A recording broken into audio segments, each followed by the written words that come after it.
بسم اللہ الرحمن الرحیم الحمد للہ رب العالمین والصلاة والسلام علی اہل بیتہ الطیبین الطاہرین المعصومین اما بعد فقد قال الحکیم فی کتابہ المجید وفرقانہ الحمید بسم اللہ الرحمن الرحیم قالوا سبحانک ما کان ينبغي لنا ان نتخذ من دونك من اولیاء ولکن متعتهم وآباءهم حتى نسوا الذکر وكانوا قوما بورا۔ سورہ فرقان کی آیت نمبر 18 اس کی میں نے تلاوت کی، اور ہماری گفتگو کل کے سیشن میں یہاں تک پہنچی تھی کہ اللہ تعالیٰ سورہ فرقان کی آیت نمبر 17 میں ارشاد فرماتا ہے کہ قیامت کے دن وہ لوگ کہ جو غیر خدا کی پرستش کرتے تھے اور جو دوسروں کو اپنا معبود قرار دیتے تھے، جن میں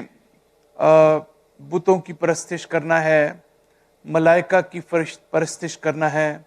شیاطین کی پرستش کرنا ہے، اور خود انسانوں کی پرستش کرنا ہے، جیسے فرعون اور اس کی قوم جو ہے، تو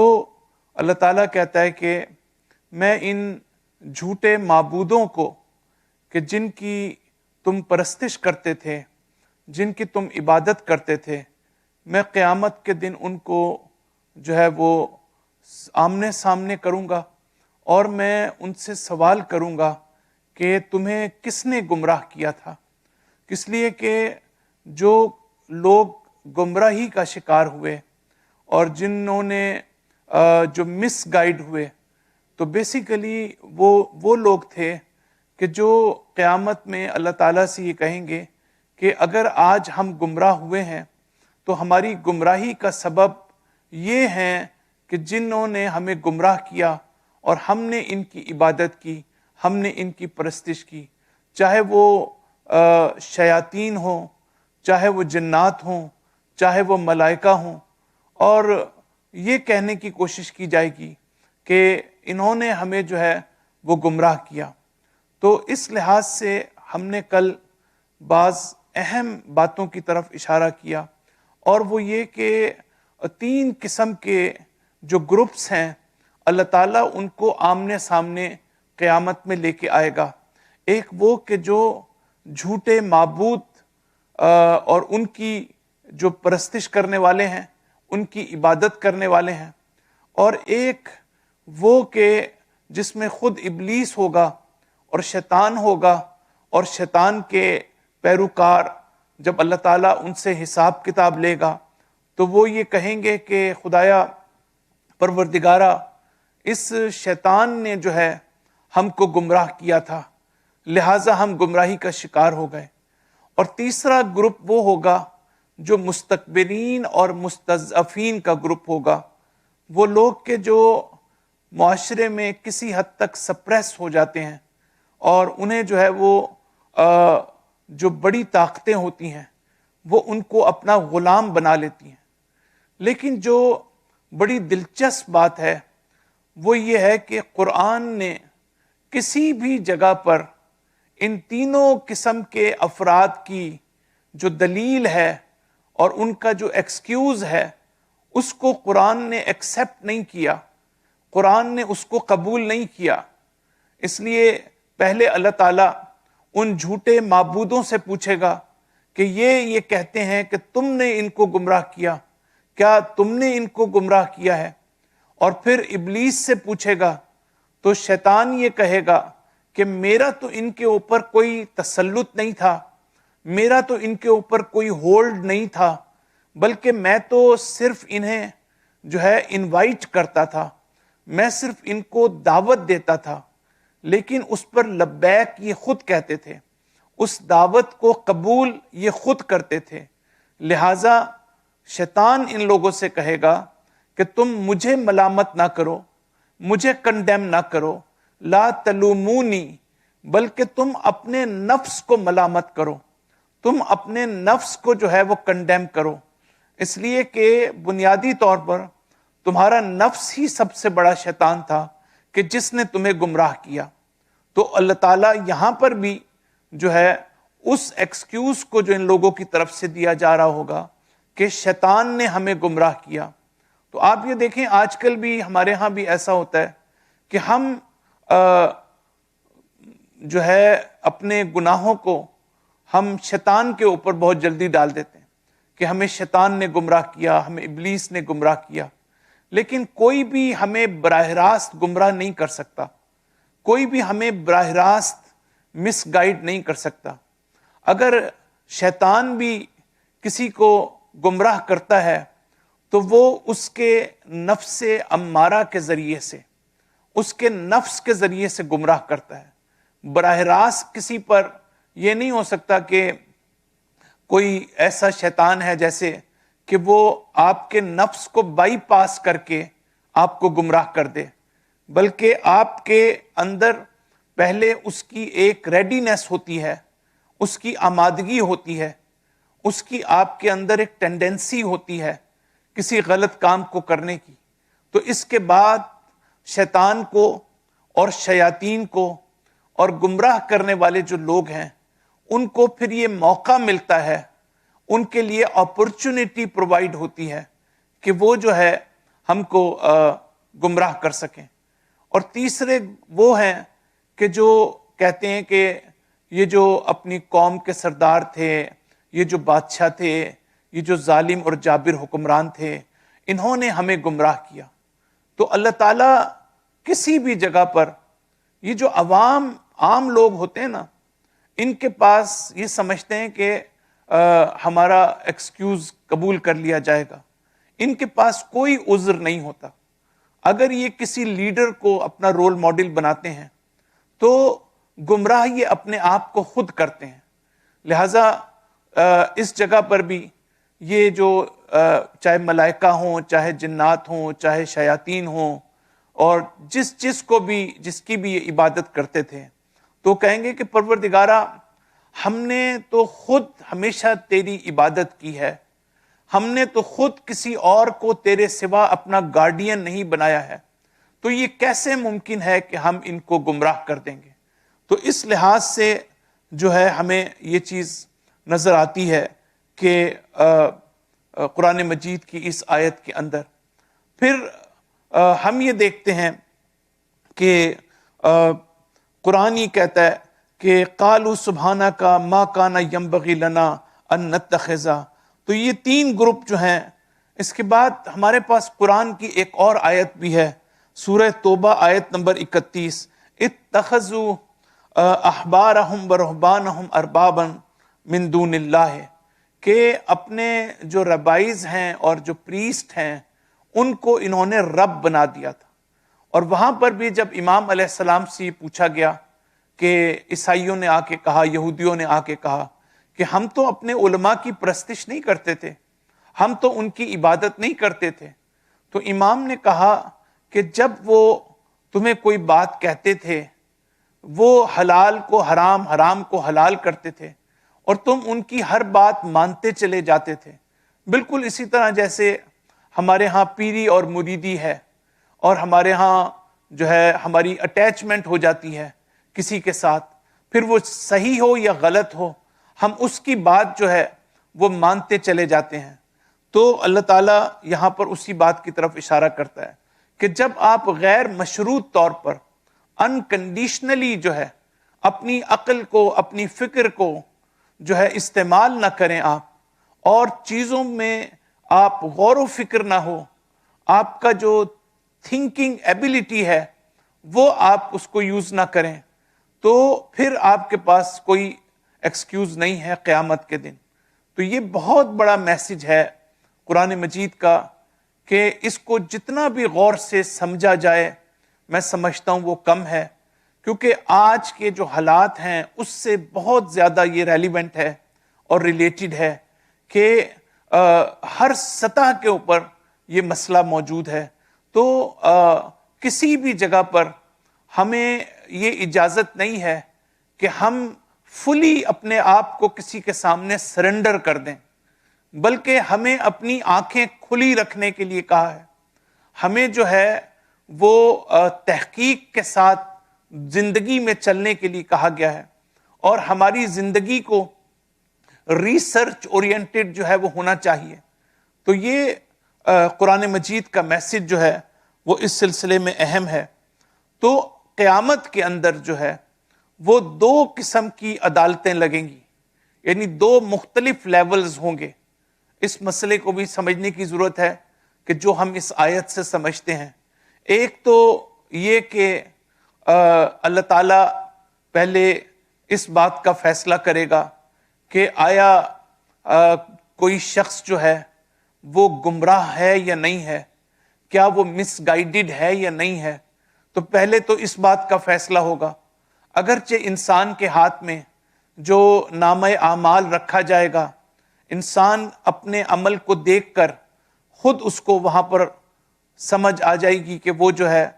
وہ مس گائیڈڈ ہے. لیکن بہرحال ایک وہاں پر مقام یہ ہوگا، ایک موقع یہ ہوگا کہ یہ معلوم ہوگا کہ کون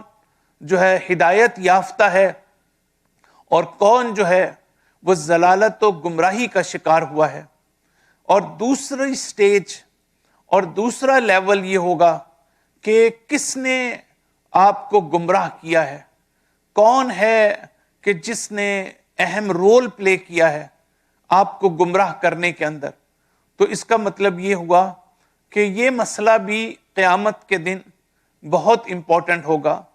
حتیٰ بعض جگہ واقعاً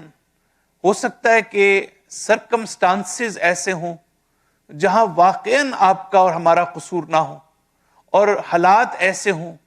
کہ جس کی وجہ سے ہم گمراہی کے شکار ہو گئے ہوں. تو اللہ تعالیٰ جزا اور سزا دینے سے پہلے اپنی حجت ہر ایک پر تمام کرے گا. اللہ تعالیٰ یہ دیکھے گا کہ کیا میری گمراہی میں یا کسی شخص کی گمراہی میں اس کا اپنا ہاتھ کتنا ہے اور دوسرے کا ہاتھ کتنا ہے، اس کا اپنا اختیار کتنا ہے اور دوسرے کا اختیار کتنا ہے، اور حالات کی مجبوری کتنی ہے اس کے اندر. یہی وجہ ہے کہ ہم کسی کی آخرت کے بارے میں اور کسی کی عاقبت کے بارے میں ہم خود سے فیصلے نہیں کر سکتے ظاہری عمل کو دیکھ کے، اس لیے کہ اللہ تعالیٰ جو ہے وہ آخرت میں، قیامت میں بہت سی چیزوں کو مد نظر رکھ کے کسی کے بارے میں فیصلہ کرے گا. اگرچہ جنرلی ہمیں یہ پتہ ہے کہ کچھ لوگوں کو سزا ہوگی اور کچھ لوگ جو ہیں بہشت میں جائیں گے، لیکن پریسائزلی ہم کسی کی طرف اشارہ کر کے ہم یہ کہیں کہ فلاں جہنم میں جائے گا یا فلاں جنت میں جائے گا، تو یہ ہمیں اس کی اجازت نہیں ہے. اللہ تعالیٰ نے بہت سی چیزیں اپنے ہاتھ میں رکھی ہیں، اللہ تعالیٰ اس کا فیصلہ کرے گا. قرآن مجید بھی کہتا ہے کہ بہت سے افراد کا کیس جو ہے وہ ڈیفر کر دینا چاہیے وہ اللہ تعالیٰ کی طرف، کہ اللہ تعالیٰ خود فیصلہ کرے گا. اگر چاہے گا تو سزا دے گا اور اگر چاہے گا تو اللہ تعالیٰ جو ہے وہ معاف کر دے گا. تو دو لیولز جو ہیں ہم نے اس کی طرف اشارہ کیا. اور پھر اللہ تعالیٰ کسی اور جگہ پر بھی مثلا فرض کرتے ہیں کہ آپ یہ قیامت کے دن دلیل دینے کی کوشش کریں یا یہ عذر پیش کرنے کی کوشش کریں کہ پروردگارہ میری عقل تو کام ہی نہیں کرتی تھی، میں عقلی طور پر سمجھ ہی نہیں سکا کسی بات کو.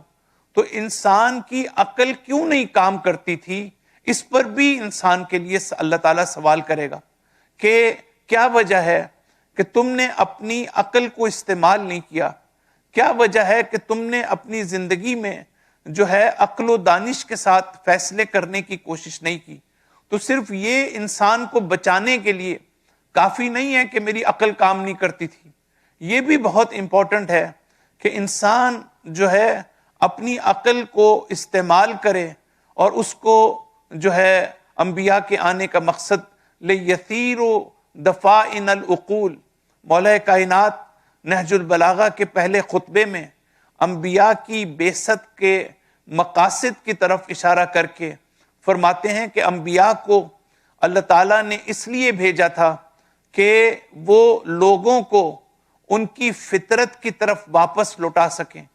وہ لوگوں کو ان کی فطرت ان میں بیدار کر سکیں، وہ ان کے بھولے ہوئے وعدوں کو یاد دلا سکیں، اور وہ عقل کہ جو زمین میں دفن ہو گئی ہے اس عقل کو باہر نکال سکیں۔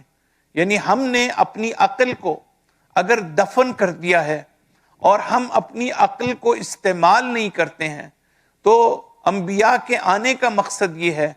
کہ وہ ہمیں یہ بتائیں کہ ہم کس طرح سے دلیل اور برہان کے ساتھ اپنی زندگی گزار سکتے ہیں، جو ریزننگ اور ریشنلٹی کے اوپر جو ہے وہ بیس کرے۔ تو اس کے بعد اسی آیت کے اندر یہ ہے کہ وَلَكِمْ مَتَّعْتَهُمْ وَآبَاءَهُمْ حَتَّى نَسُوا الذِّكْرَ وَكَانُوا قَوْمًا بُورًا۔ یہ ایک اور نقطہ ہے قرآن مجید کا اس میں کہ جو بڑا اہم ہے، کہ یہ جو معبود ہیں، جو غیر خدا کہ جن کی یہ لوگ عبادت کرتے تھے، اب وہ اس کی دلیل بھی پیش کریں گے۔ اب وہ بتاتے ہیں کہ پروردگارا، یہ جو تو نے ان کو اتنی نعمتیں دیں اور یہ جو تو نے ان کو اتنے ورلڈلی بینیفٹس دیے، یہ جو دنیاوی فوائد اور دنیاوی لذتیں تو نے ان کو دیں، اس کی وجہ سے ایک وقت ایسا آیا نہ صرف ان کو دیں بلکہ ان کے آباء و اجداد کو دیں، تو ایک وقت ایسا آیا کہ انہی دنیاوی نعمتوں اور انہی دنیاوی لذتوں کو بجائے اس کے کہ یہ تیرا شکر ادا کرتے، بجائے اس کے کہ یہ ان نعمتوں کو صحیح راستے پر استعمال کرتے، بجائے اس کے کہ یہ ان نعمتوں کے سلسلے میں اپنی رسپانسبلٹی کا احساس کرتے، انہوں نے اس کو اس کے ذریعے سے یا ان کی وجہ سے یہ انہوں نے تجھے ہی فراموش کر دیا، تیرے ذکر کو ہی فراموش کر دیا۔ اور پھر جو ہے وہ یہ قوم جو بورا کا مطلب یہاں پر یہ ہے کہ وہ کہ جو نیست و نابود ہو گئی ہو، جو تباہ و برباد، تو انہوں نے اس طرح سے اپنے آپ کو تباہ و برباد کر لیا۔ تو یہاں اگر آپ دیکھیں تو یہ جو انسان میں دنیاوی غلامی ہے، جو غلامی کا عنصر ہے، یہ کیا وجہ ہے کہ آپ دیکھیں کہ لوگ جو ہیں آج کل ہمارے ہاں بھی ایسا ہوتا ہے، ہماری کمیونٹیز میں بھی ایسا ہوتا ہے کہ بہت زیادہ ڈپینڈنٹ ہوتے ہیں کہ عالم نے اگر ممبر سے کچھ بیان کر دیا تو اس کو سن لیا، لیکن خود جا کر جو ہے کتاب کھول کے کسی مسئلے کو نہ دیکھنا، کسی فتوے کو نہ دیکھنا، اور خود جا کے سورسز کو چیک نہ کرنا، اور خود جا کر محنت اور کوشش نہ کرنا، اور ان چیزوں کو جو انسان ممبر سے سیکھتا ہے ان کو مزید اپنے لیے ڈیولپ نہ کرنا، اور اپنی اسپریچول ڈیولپمنٹ سے ریلیٹ نہ کرنا، یہ ساری چیزیں جو ہیں یہ ایک ایٹیٹیوڈ ہے جو ہمارا ڈیولپ ہو گیا ہے۔ اور آج کی جدید سائیکالوجی میں ایک بڑا اہم ٹاپک ہے کہ جس کو کہتے ہیں فیئر آف فریڈم، یعنی ایک کبھی کبھی تو ہم کہتے ہیں نا فریڈم انسان چاہتا ہے، آزادی چاہتا ہے، ایک اور پرابلم بھی انسان کے اندر ہے کہ اس کو آزادی نہیں چاہیے ہوتی بلکہ اس کو غلامی چاہیے ہوتی ہے، اور یہ جو غلامی کا ہمارے گلے میں طوق پڑ جاتا ہے، اس کی وجہ سے ہم اپنی زندگی میں ڈیپینڈنٹ ہوتے چلے جاتے ہیں، اور ہم حق کو اور صحیح بات کو جو ہے وہ سمجھنے کے لیے جو ہمیں اپنی طرف سے محنت اور کوشش کرنی چاہیے، ہم اس محنت اور کوشش کو انجام نہیں دیتے ہیں۔ تو اس لحاظ سے جو ہے وہ بڑا امپورٹنٹ ہے کہ یہ جو معبود ہیں یہ اللہ تعالیٰ کو کہیں گے کہ پروردگارا، جو دنیاوی لذتیں تو نے ان کو دیں، جو دنیاوی فائدے ان کو دیے، اس سے انہوں نے اپنے آپ کو گمراہ کر لیا، اپنے آپ کو تباہ و برباد کر لیا۔ تو یہاں اب آپ یہ بھی اس پر بھی غور کریں کہ اللہ تعالیٰ جو ہے وہ 3 سٹیجز میں 4 سٹیجز میں جو ہے اللہ تعالیٰ کی ایک پریکٹس ہے اس کائنات میں، اللہ تعالیٰ کی ایک ٹریڈیشن ہے کہ جس کو سمجھنے کی ضرورت ہے۔ قرآن مجید میں اللہ تعالیٰ ارشاد فرماتا ہے کہ فَلَوْلَا إِذْ جَاءَهُمْ بَأَسْنَا تَضَرَّعُوا، کہ یہ جب ہم ان پر کوئی مصیبت بھیجتے ہیں، جب کوئی مشکل بھیجتے ہیں، تو یہ ہمارے سامنے گریہ کیوں نہیں کرتے، ہمارے سامنے گڑ گڑاتے کیوں نہیں ہیں، ہمارے خوف میں مبتلا کیوں نہیں ہو جاتے۔ اس کا مطلب یہ ہے کہ قرآن مجید کی اس آیت میں اللہ یہ بتانا چاہتا ہے کہ پہلی اسٹیج تو یہ ہے کہ انسان جو ہے وہ نارمل طریقے سے زندگی گزارتا ہے، اس کی کچھ ذمہ داریاں ہیں، شرعی ذمہ داریاں ہیں اس کی، اور ایک وقت ایسا آتا ہے کہ جب وہ نافرمانی کرتا ہے تو اللہ تعالیٰ اس کو مشکل میں ڈالتا ہے، مصیبتوں میں ڈالتا ہے۔ یہ جو ہماری زندگی میں ہمیشہ مشکلات آتی ہیں اور یہ جو ہماری زندگی میں ہمیشہ چیلنجز آتے ہیں، ان مشکلات اور چیلنجز میں جو ہے اللہ تعالیٰ ایک اس کا فلسفہ یہ بیان کرتا ہے کہ ان کے ذریعے سے میں اپنے بندے کو خبردار کرنا چاہتا ہوں، اس کو متوجہ کرنا چاہتا ہوں، اس کو وارن کرنا چاہتا ہوں کہ وہ میری طرف دوبارہ واپس لوٹ آئے۔ اللہ تعالیٰ کہتا ہے کہ مجھے تعجب ہوتا ہے کہ باوجود اس کے کہ اپنی زندگی میں یہ مصائب کا سامنا کرتے ہیں، یہ سفر کرتے ہیں، یہ مشکلات سے گزرتے ہیں، لیکن اس کے باوجود یہ میری طرف واپس نہیں لوٹتے، میرے سامنے گریہ وزاری نہیں کرتے۔ اور پھر تیسری منزل یہ ہے، اللہ تعالیٰ کہتا ہے جب میں دیکھتا ہوں کہ یہ اس سے بھی ٹھیک نہیں ہو رہے اور ان کی اصلاح نہیں ہو رہی، تو اللہ تعالیٰ کہتا ہے میں پھر ان کو نعمتیں دیتا ہوں، اور نعمتیں دیتا ہوں اور یہ دیکھتا ہوں کہ آیا یہ میری نعمتوں کا شکر ادا کرتے ہیں یا نہیں کرتے، شاید میری نعمتوں کے ذریعے سے میری طرف لوٹ آئیں۔ جب یہ پھر بھی نہیں لوٹتے تو اللہ تعالیٰ کہتا ہے کہ پھر میں ان کی نعمتوں میں اور اضافہ کر دیتا ہوں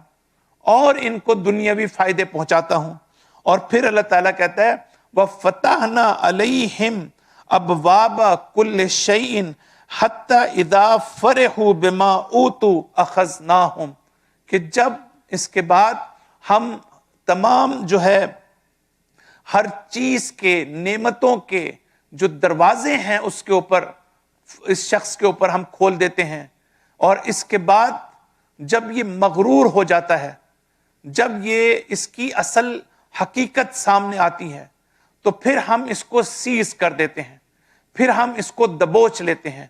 پھر ہم اس کو کسی بھی قسم کی جو ہے مہلت نہیں دیتے۔ تو یہ جو ایک میکنزم ہے اور یہ جو اللہ تعالیٰ کی پریکٹس ہے، اس پریکٹس کو بھی ہمیں سمجھنے کی ضرورت ہے۔ پھر اس قرآن مجید کی اسی آیت میں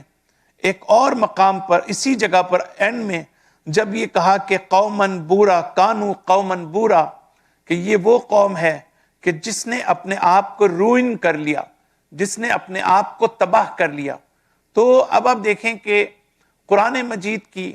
اس آیت میں جو ہے وہ بنیادی طور پر اشارہ کیا گیا ہے، ماضی کا صیغہ استعمال کیا گیا، یعنی یہ کہا گیا کہ کانو قومن بورا، کہ یہ قوم جو ہے پہلے سے ہی ایسی تھی۔ یہ جو قرآن مجید کہتا ہے کہ یہ ایک دن، اب یہ میسج میں چاہتا ہوں اس کی طرف اشارہ کروں کہ ایک دن میں ایسا نہیں ہوتا کہ آپ دوسروں کی پرستش شروع کر دیں، آپ کسی کی غلامی شروع کر دیں، بلکہ اللہ تعالیٰ کہتا ہے کہ ان میں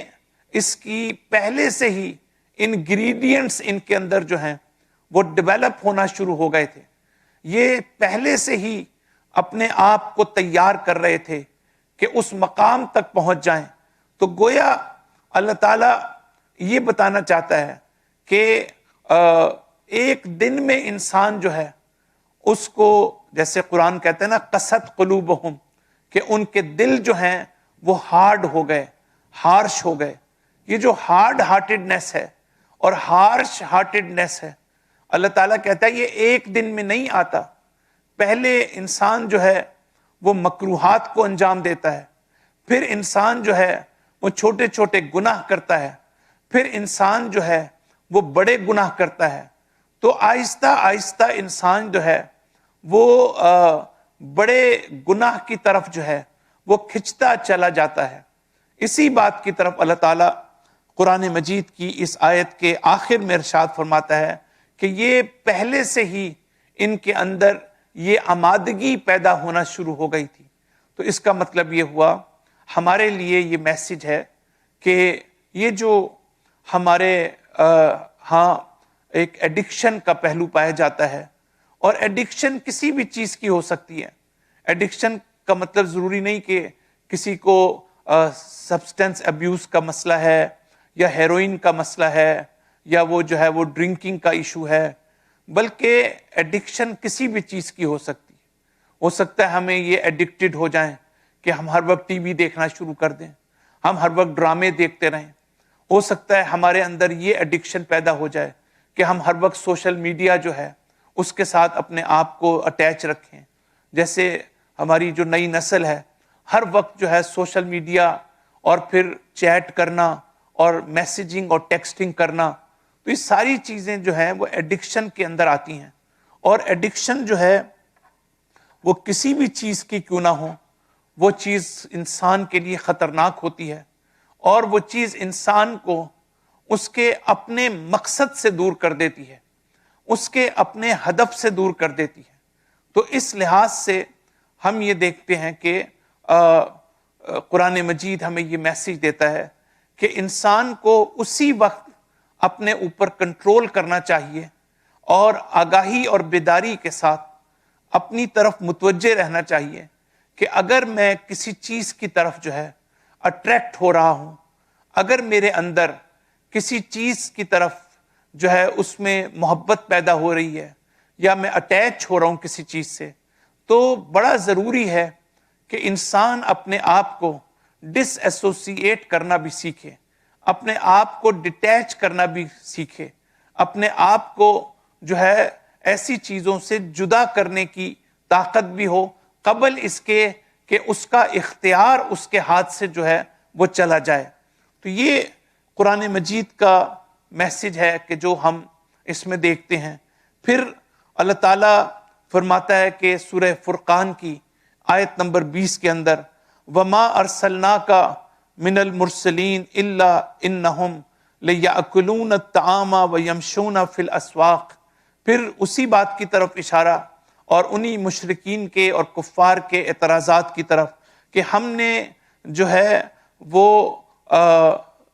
صرف تمہارے لیے نہیں بلکہ تم سے پہلے بھی اے نبی جو رسول ہم نے بھیجے وہ بھی اسی طرح سے کھاتے تھے جس طرح عام انسان کھاتے ہیں، وہ بھی اسی طرح بازاروں میں چلتے تھے جیسے عام لوگ جو ہیں وہ بازاروں میں چلتے تھے. وَجَعَلْنَا بَعْضَهُمْ لِبَعْضٍ فِتْنَةً اور اَتَصْبِرُونَ وَكَانَ رَبُّكَ بَصِيرًا. اب یہ جو قرآن کی آیت ہے اس میں جو امپورٹنٹ میسج ہے میں چاہتا ہوں کہ ہم اس کو تھوڑا سا دیکھیں کہ اللہ تعالیٰ کہتا ہے کہ وَجَعَلْنَا بَعْضَكُمْ بِبَعْضٍ فِتْنَةً، ہم جو ہے بعض کو بعض کے لیے امتحان قرار دیں گے، بعض کو بعض کے لیے آزمائش قرار دیں گے. قرآن کا یہ میسج جو ہے وہ بہت ڈیپ ہے، اور یہ دیکھنے کی ضرورت ہے کہ لوگ جو اس دنیا میں زندگی گزارتے ہیں وہ ایک دوسرے کے لیے آزمائش کا باعث ہیں، ایک دوسرے کے لیے امتحان کا باعث ہیں. یہ جو اللہ تعالیٰ کی پریکٹس اور ٹریڈیشن ہے، یہ جو اللہ کی روش ہے جس کو روش امتحان کہتے ہیں، اور ہمیشہ اللہ تعالیٰ ہمیں امتحان سے گزارتا ہے. اس کی وجہ یہ ہے کہ ہم ہمیشہ جب امتحان ہے تو امتحان کا تعلق جو ہے وہ ہماری ذمہ داری سے ہے. جب ہمیں یہ پتہ چلے کہ ہر مقام پر اللہ تعالیٰ ہمارا امتحان لے رہا ہے، اگر اللہ تعالیٰ ہمیں نعمتیں عطا کرتا ہے تو بھی اللہ ہم سے امتحان لیتا ہے،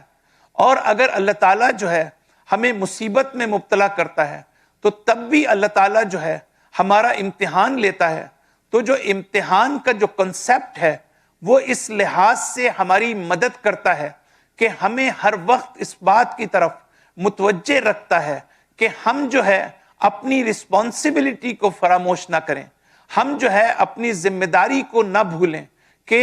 امتحان کے ذریعے سے ہمیں چیک کیا جا رہا ہے، ہماری ذمہ داری کو پرکھا جا رہا ہے تاکہ ہم اپنی ذمہ داری کو جو ہے وہ انجام دے سکیں۔ تو ایک گروہ جو ہے دوسرے کے لیے قرآن مجید یہ کہتا ہے وہ امتحان کا باعث ہے، آزمائش کا باعث ہے۔ آپ دیکھیں کہ یہ معاشرہ جو ہے مختلف طبقات میں بندھا ہوا ہے، مختلف طبقات ہیں اس معاشرے میں۔ ایک طبقہ یہ ہے، ایک کیٹیگری یہ ہے کہ جو دولت و ثروت ہے، جو ویلدی ہے، جو ویل آف ہے۔ ایک طبقہ وہ ہے جو غریب ہے، جو فقیر ہے، جو محتاج ہے، جو دوسرے پر ڈیپینڈنٹ ہے۔ تو اس کا مطلب یہ ہے کہ جو امیر ہے اس کا ایک امتحان ہے غریبوں کے سلسلے میں کہ کیا وہ جو اپنی ذمہ داری ہے کہ جو اللہ نے اس کو دیا ہے کیا وہ انفاق کرتا ہے یا نہیں کرتا، کیا وہ صدقہ دیتا ہے یا نہیں دیتا، کیا وہ دوسرے کی مدد کرتا ہے یا نہیں کرتا۔ تو آپ دیکھیں کہ یہ امتحان ہے ایک طبقے کا دوسرے طبقے کے سلسلے میں۔ اسی طریقے سے جو غریب ہے، جو فقیر ہے، اس کا بھی امتحان ہے امیروں کے سلسلے میں۔ نمبر 1 یہ کہ اللہ تعالیٰ نے جہاں پر امیروں پر اور صاحبان حیثیت لوگ جو ہیں، اللہ تعالیٰ نے ان کو ذمہ داری دی ہے کہ وہ غریبوں کا خیال رکھیں، محروموں کا خیال رکھیں۔ وہاں پر غریبوں اور فقیروں کو بھی اللہ تعالیٰ نے ان کی ذمہ داری کا بھی تعین کیا ہے، اور وہ یہ کہ روایات ہمیں بتاتی ہیں کہ جو لوگ محتاج ہوتے ہیں، جو لوگ فقیر ہوتے ہیں، ان کی یہ ذمہ داری ہے کہ وہ اغنیاء اور دولت و ثروت رکھنے والے جو لوگ ہیں ان کی دولت و ثروت پر نظر نہ رکھیں، انہیں للچائی ہوئی نگاہ سے نہ دیکھیں، بلکہ جو احادیث کے الفاظ ہیں وہ یہ ہے کہ اس میں بے اعتنائی کا مظاہرہ کریں، یعنی اس پر توجہ نہ دینا اور بے توجہی کا مظاہرہ کرنا۔ تو یہ بھی ایک غریب کی ذمہ داری ہے امیر کے سلسلے میں۔ پھر ایک غریب کی ذمہ داری یہ بھی ہے کہ اگر کوئی امیر اس کو مدد نہیں کرتا اور اس کو جو ہے اس کی ہیلپ نہیں کرتا تو اس کا مطلب یہ نہیں ہے کہ وہ جو ہے یا تو اس کو برا بھلا کہنا شروع کر دے یا یہ کہ وہ کمپلینٹ کرنا شروع کر دے، بلکہ اللہ تعالیٰ یہ کہتا ہے کہ اس کو اپنی غربت میں ایک امتحان سمجھ کے اس کو صبر کرنا چاہیے اور اس کو اللہ کی رضا کے سامنے جھک جانا چاہیے، اور رضا الہی کو جو ہے ہمیشہ مد نظر جو ہے اس کو رکھنا چاہیے۔ تو اگر ہم اس حوالے سے دیکھیں تو ہم یہ دیکھتے ہیں کہ غریب کا ایک ذمہ داری ہے امیر کے مقابلے میں، اور امیر کی ایک ذمہ داری ہے وہ غریب کے مقابلے میں۔ تو یہ اللہ تعالیٰ کہتا ہے میں نے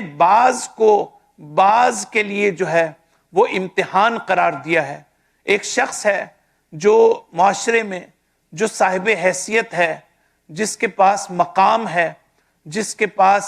اتنی صلاحیت ہے کہ وہ دوسروں کی مدد کر سکے۔ مثال کے طور پر اگر کوئی اس پوزیشن میں ہے کہ کسی کو جاب دے سکے اور کسی کو جو ہے وہ گائیڈ کر سکے، تو اگر وہ ایسا نہیں کرتا، جیسا کہ میرے سامنے بہت سی مثالیں ہیں کہ لوگوں کے پاس طاقت ہوتی ہے، قدرت ہوتی ہے، پوزیشن ہوتی ہے، وہ دوسرے کی مدد کر سکتے ہیں لیکن اس کے باوجود وہ مدد نہیں کرتے۔ تو اس حوالے سے ہر ایک کی اللہ تعالیٰ نے ایک دوسرے کے اوپر ذمہ داریاں، یعنی ہر ایک کے ایک دوسرے کے اوپر حقوق ہیں۔ اگر ہم ان حقوق کی معرفت ہمیں ہو جائے کہ میرا حق دوسرے پر کیا ہے اور دوسرے کا حق مجھ پر کیا ہے. اگر میری فیملی لائف ہے تو فیملی لائف کے اندر میرے بچوں کا مجھ پر کیا حق ہے, میرے اہل خانہ کا مجھ پر کیا حق ہے, میرا اس پر کیا حق ہے. جتنا ہمیں اپنی حق کی معرفت ہوگی اتنا ہی ہم حق ادا کرنے کے قابل ہوں گے. اور جب حق کی بات آتی ہے تو اس کا مطلب یہ ہے کہ ہمارے اندر عدالت کا پہلو بھی ہونا چاہیے, عدل اور جسٹس کا پہلو بھی ہونا چاہیے. ایک تو یہ کہ ہم ہمیشہ عدل کا دامن ہاتھ سے نہ چھوڑیں, دوسرا یہ کہ ہم حق اور حقوق کی معرفت حاصل کریں تاکہ ہم اس حق کو دے سکیں اور دوسرے کو اس کا حق جو میری گردن پر ہے میں اس کو ادا کر سکوں, اور دوسرا شخص بھی جو اس کی گردن پر میرا حق ہے وہ اس کو ادا کر سکے. تو آپ 2 منٹ کے لیے تصور کریں کہ اگر معاشرے میں اس طرح کا اخلاقی نظام قائم ہو جائے تو اس کے نتیجے میں یہ معاشرہ جو ہے وہ کتنا زیادہ اخلاقی لحاظ سے جو ہے ایک ہیلدی معاشرہ جو ہے وہ بن سکتا ہے. اور بہت سی جگہ پر جو ہم جرم دیکھتے ہیں, ہم وہاں پر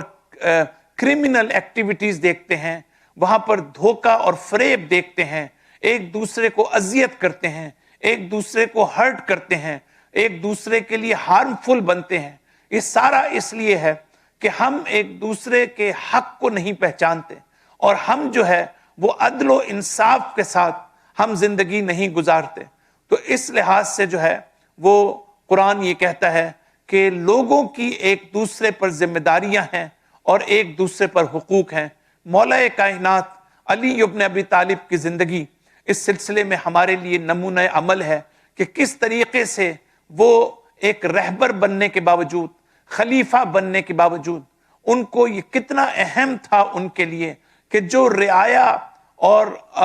جو ان کے عوام ہے ان کے حقوق جو علی کی گردن پہ ہیں ان حقوق کا خیال رکھنا. اور علی ابن ابی طالب فرماتے ہیں جو میرا حق تمہاری گردن پر ہے یہ تمہارا کام ہے کہ تم اس حق کا خیال رکھو اور وہ حق مجھے دو. اور اس میں سے ایک یہ ہے کہ تم جو ہو وہ اپنی عزت نفس کا خیال رکھو اور حاکمان وقت جو ہے تم ان کو مزید مغرور نہ کرو اور مزید جو ہے وہ ظلم اور جبر کا ان میں جو ایک قسم کا اخلاق ہے وہ ان میں پیدا نہ کرو. تو یہ, اور پھر ایک طبقہ انبیاء کا ہے اور ائمہ کا ہے. کیا انبیاء کا ہم پر حق ہے یا نہیں ہے؟ کیا ائمہ کا ہم پر حق ہے یا نہیں ہے؟ کیا اہل بیت کا حق ہم پر ہے یا نہیں ہے؟ اہل بیت کا سب سے بڑا حق ہم پر یہ ہے کہ ہم اہل بیت کے نقش قدم پر چلیں, ہم ان کی تعلیمات کو سمجھنے کی کوشش کریں, ہم ان کی تعلیمات کو اپنی زندگی میں اس پر عمل کریں, امپلیمنٹ کریں اس کو, اور پھر ان کو اپنے لیے نمونہ عمل قرار دیں. اور انبیاء کے سلسلے میں بھی اسی طرح ہے. تو انبیاء امتحان ہیں دوسرے طبقے کے لیے کہ انبیاء جب ہیں اور اہل بیت ہیں تو یہ پتہ چلے گا کہ حق کے راستے پر چلنے والا کون ہے اور گمراہی کے راستے پر چلنے والا کون ہے جو سیکر آف ٹروتھ ہے اور کون ہے جو سیکر آف ٹروتھ نہیں ہے. تو اس لحاظ سے قرآن مجید کی یہ آیت کہ وَجَعَلْنَا بَعْضَكُمْ بِبَعْضٍ لِبَعْضٍ فِتْنَةً أَتَصْبِرُونَ, پھر اللہ تعالیٰ صبر کی تلقین کرتا ہے. اللہ تعالیٰ کہتا ہے کہ تم صبر جو ہے وہ کیوں نہیں کرتے اور کیا تم صبر کرتے ہو. تو اس کا مطلب یہ ہے کہ یہ ایک اہم اخلاقی پرنسپل ہے جس کو ہمیں اپنی ذات میں کلٹیویٹ کرنے کی ضرورت ہے. صبر ہر جگہ ضروری ہے. صبر کے بغیر آپ کسی جگہ پر نہ آپ عبادت کر سکتے ہیں, نہ آپ گناہ سے بچ سکتے ہیں, نہ آپ مصیبت کو فیس کر سکتے ہیں. صبر ہوگا تو آپ اطاعت کریں گے, صبر ہوگا تو آپ گناہوں سے بچیں گے, صبر ہوگا تو آپ اپنی زندگی میں آنے والے مصائب اور مشکلات کو فیس کرنے کے قابل ہو سکیں گے. اللہ تعالیٰ بہت بصیر ہے, اللہ تعالیٰ بہت آگاہ ہے. اللہ تعالیٰ نے اس کائنات میں جو ایک سسٹم بنایا ہے، اس سسٹم کے ذریعے سے اللہ تعالیٰ صحیح اور غلط کو تمیز دیتا ہے۔ اللہ تعالیٰ اچھے اور برے کی پہچان عمل کے میدان میں کرتا ہے۔ اسی امتحان اور آزمائش کے سسٹم میں اللہ تعالیٰ جو ہے وہ تربیت بھی کرتا ہے اور لوگوں کو کمال تک بھی پہنچاتا ہے۔ اللہ تعالیٰ انشاءاللہ آپ سب کو توفیق دے، ہم سب کو توفیق دے کہ ہم قرآن کو بہتر سے بہتر طور پر سمجھ سکیں اور اس کی آیات کو اپنی زندگی میں نافذ کر سکیں۔ وصلی اللہ علی محمد وعلی آلہ الطیبین الطاہرین المعصومین۔